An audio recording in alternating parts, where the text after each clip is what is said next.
Good morning class, I am your SST teacher of class 7th. Today we will do the explanation of chapter number 2 which is on page number 14. Open page number 14. Chapter number 2 is internal structure of the earth. मतलब अर्थ के अंदर क्या, मतलब अर्थ किससे बने हैं, अर्थ के अंदर क्या है, हम आज उसके बारे में, स्ट्रक्चर के बारे में पढ़ेंगे. So let's start. The earth or homeland is dynamic planet. जो हमारा अर्थ है वो एक अजीब अलग ही प्लानट है. It is constantly undergoing changes inside and outside. यहाँ पे इसके अंदर और इसके बाहर चेंज होते ही रहते हैं.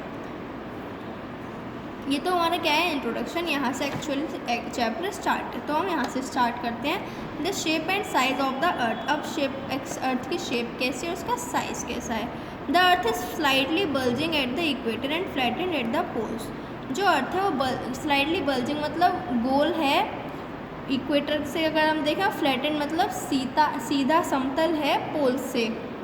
The polar diameter is about 43 kilometre shorter that the equatorial diameter. जो पोलर डायमीटर है वो छोटा है. कितने किलोमीटर, 43 किलोमीटर अगर हम इक्वेटोरियल डायमीटर को से कंपेयर करें तो. For all practical purposes we assume the earth to be sphere. लेकिन हम अर्थ को क्या कहते हैं, स्फेयर की शेप में. Technically it is called spheroid. तो हम इसे क्या बोलेंगे, spheroid. Around 230 BC Eratosthenes a Greek philosopher living in Egypt tried to find out the size of the earth. 230 BC में एक ग्रीक फिलोसथेनेस थे. मतलब अगर हम नॉर्मल भाषा में कहें तो क्या कहेंगे, ग्रीक फिलोसफर थे एरिस्टोथेनेस. उन्होंने कहाँ रहते थे, वो इजिप्ट में. उन्होंने सोचने का ट्राई किया कि अर्थ की एक्चुअल शेप क्या है. His calculation were very close to the actual measurement of today. उनकी जो कैलकुलेशन थी, मतलब उन्होंने जो देखा वो काफ़ी क्लोज था जो हम आज मानते हैं अर्थ को. The equatorial circumference as calculated by him was about 40,000 kilometre while the actual उन्होंने जो फाइंड किया था वो कितना था, 40,000. लेकिन जो हम मानते थे जो एक्चुअल है वो कितना है, 40,075 किलोमीटर. अब अर्थ के इंटीरियर में क्या है, अर्थ के इंटीरियर में बहुत सारी नई नई चीज़ें हैं. जैसे ग्रेविटी आइजैक न्यूटन ने बताई थी हमें. ऐसे अर्थ कितने कंपोजिशंस पे डिवाइड है, 3 कंपोजिशंस पे डिवाइड है, which is crust, mental and core. Crust क्या है, क्रस्ट सबसे ऊपर वाली लेयर है किसकी, अर्थ की. वो किस से बनी है, साइल मतलब सिलिका और एल्यूमिनियम. तो इसका मतलब क्या है, sial. The ocean crust is compose of basaltic layer called sima. Sima किससे बना है, सिमा सिलिका और magnesium. Crust is thicker on the continent and thinner. जब हम कॉन्टिनेंट पे बात करें तो क्रस्ट क्या है, मोटा है. और ओशियन फ्लोर्स पे बात करें तो क्रस्ट है thinner. The sial layer is floating on the sima layer. जो साइल लेयर है वो किस पे बहती है, साइमा लेयर पे. The average depth of sial is, जो डेप्थ है साइल की वो कितनी है, 20 किलोमीटर. और सिमा की कितनी है, 25 किलोमीटर. अब आते हैं मेंटल पे. जो मेंटल है वो अर्थ और कोर के बीच में लाई करता है और कितना परसेंट है, 83% है. It is made up of plates that move and create continental drift. ये किससे बना है, प्लेट से. वो हम कहते हैं ना टेक्टोनिक प्लेट्स हैं अर्थ के नीचे, तो ये इन्हीं प्लेट से बना है. Beyond 900 kilometre this layer is completely homogeneous.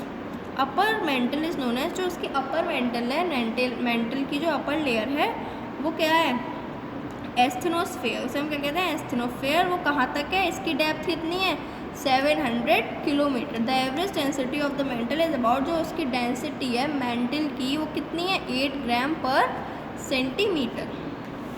Now core क्या है, सबसे नीचे वाली जो लेयर है उसे हम कहते हैं कोर. इसे नाइफ भी कहते हैं. क्यों कहते हैं, बिकॉज ऑफ प्रेजेंस ऑफ निकल एंड फेरस. फेरस को क्या कहते हैं, हम आयरन कहते हैं. इसके भी 2 डिविजन्स हैं, outer core and inner core. The particle present here resemble like liquid. जो पार्टिकल्स यहाँ कोर में प्रेजेंट रहते हैं वो उसे हमको उसे हमें क्या लगता है कि वो लिक्विड फॉर्म में है. It may be in a solid state. वो क्या, लेकिन वो असलियत में किस में होते हैं, वो सॉलिड स्टेट में भी हो सकते हैं. Due to excess pressure of the surrounding layers. क्यों हो सकता है सॉलिड में? क्योंकि जो सराउंडिंग उसके चारों तरफ जो लेयर्स का प्रेशर आ रहा है उसकी वजह से। अब रॉक्स भी अलग अलग तरीके की होती हैं। रॉक्स क्या होता है? The material underlying the land surface comprise soil and firm and solid materials called rocks. जो भी मटेरियल अर्थ लैंड सरफेस में है और जो सॉइल के अंदर है उन्हें क्या कहते हैं? हम रॉक्स कहते हैं। वो बहुत सारे नए नए कंपाउंड्स बनाती हैं in a commercial value. Metals compounds बनाते हैं जिनको हम क्या कहते हैं? ओर्स कह देते हैं। अब रॉक्स भी अलग अलग तरीके की होती हैं। तो 3 रॉक्स होती हैं which is igneous, sedimentary and metamorphic rocks. Igneous rocks कौन सी होती है? इग्नियस रॉक्स मतलब इग्नियस रॉक्स की जो नाम है किससे कहाँ से आया? इग्निस, जिसका मतलब क्या था? फायर। तो हम नाम से पता चल रहा है वो रॉक्स जो कि ठंडी नहीं होती, गर्म होती है। Rocks are formed by cooling of the molten magma. ये रॉक्स कैसे बनती हैं? जब मोल्टेन मैग्मा मतलब जो मैग्मा जो अर्थ उसमें वॉल्केनो में से निकलता है, जब वो ठंडा हो जाता है वहाँ उसमें से उस अर्थ के सरफेस में से ये रॉक्स बन जाती हैं। बहुत 1000 ईयर्स, बहुत ही ज़्यादा। जब ये मैग्मा ठंडा हो जाता है तो क्या बनाता है? Igneous rocks. When the magma reaches the surface of the earth is called lava. जब मैग्मा अर्थ के सरफेस पर आ जाता है तो उसे क्या कहते हैं? उसे हम लावा कह देते हैं। इसके कुछ कैरेक्टरिस्टिक्स हैं। पहला है these rocks are hard and compact. ये जो रॉक्स होती हैं वो हार्ड होती हैं और सॉलिड होती हैं। They do not possess rounded particles. उनकी ज़रूरी नहीं है शेप गोली, वो कैसी भी शेप की हो सकती हैं। They do not have remains of animals और प्लांट्स। ये एनिमल्स या प्लांट से नहीं बनती। किससे बनती हैं? मोल्टेन मैग्मा से। सेडिमेंट्री रॉक्स क्या होता है? जब बहुत बड़े बड़े पत्थर टूट जाते हैं छोटे छोटे फॉर्म्स में, जब हाई प्रेशर से अर्थ का, और जब वो टूट जाते हैं छोटे छोटे लेयर्स में तो वो क्या बनाती हैं? सेडिमेंट्स बनाती हैं। इन्हीं रॉक को जब ये रॉक्स के जो सेडिमेंट्स हैं ये इकट्ठा होके एक रॉक बनाते हैं which is sedimentary rock.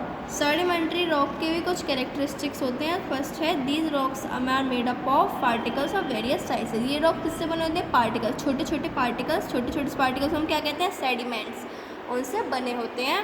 They have horizontal layers one over the other. इनके ऊपर एक एक करके ऊपर इनकी लेयर्स होती हैं। हॉरिजॉन्टल मतलब ये ऐसे इस एरिया इस। As they are mostly formed under water these rocks have mud cracks and marks of waves. जैसे कि ये वाटर के अंदर बनती हैं तो इस रॉक्स में क्रैक्स मतलब चटक भी जाती हैं ये rocks. These rocks also contain remains of animals. ये रॉक्स क्या करती हैं?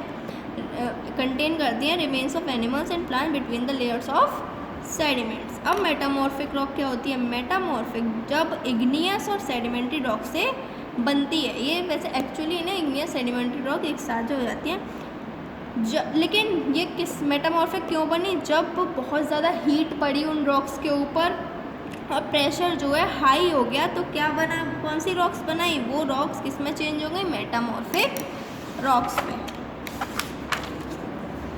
इसके भी बहुत फंक्शंस होते हैं। जैसे इसके एग्जांपल्स हैं मेटामॉर्फिक रॉक्स के, जैसे मार्बल, स्लेट, ग्नीस, क्वार्ट्जाइट। ये सारी रॉक्स जो है बहुत हार्ड होते हैं। क्यों हार्ड होते हैं? क्योंकि उन पर बहुत ज़्यादा हीट पड़ी है और हाई प्रेशर पे पड़ी है।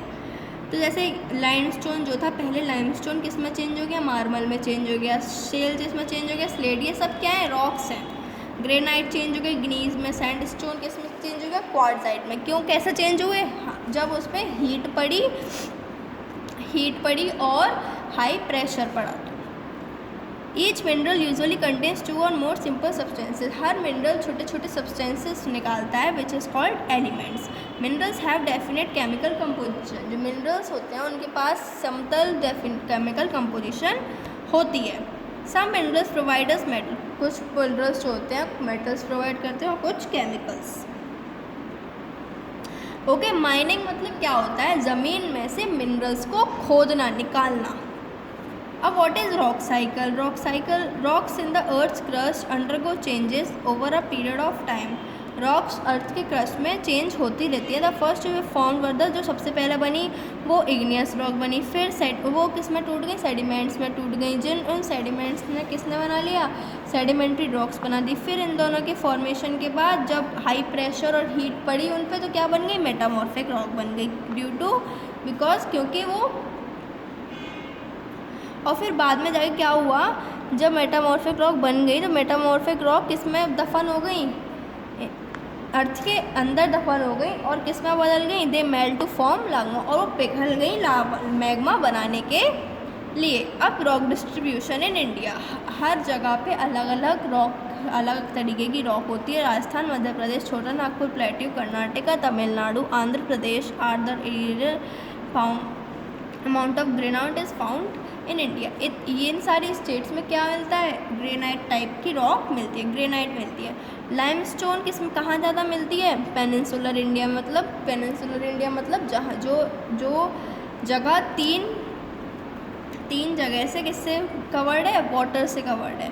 कोल माइंस कहाँ से आते हैं, कोल माइंस आते हैं डिपोजिट्स बेसिन से, कौन से किस रिवर्स के, गोदावरी, महानदी और दामोदर। मार्बल कहाँ पे होता है, राजस्थान में होता है मार्बल, और इंडो गंगेटिक प्लेन। तो हमने थ्री हमें पता है कि अर्थ पे लाइफ क्यों पॉसिबल है, क्योंकि लैंड, वाटर और एयर यहाँ पे हैं। तो लाइफ सिर्फ वहीं पॉसिबल है जहाँ पे लैंड, वाटर और एयर हो, क्योंकि जो लिविंग बीइंग्स हैं वो किस पे डिपेंडेंट हैं, land, water and air, in 3 components पे डिपेंडेंट हैं। तो ये हमारी ड्यूटी बनती है कि हम इन्हें ख़राब ना करें, हम इन कंपोनेंट्स को ख़राब ना करें, पॉल्यूट ना करें, जिससे कि जो हमारी आगे की जनरेशन है उससे कोई परेशानी ना हो। This is the explanation of the chapter. Thank you class and have a nice day. Good bye.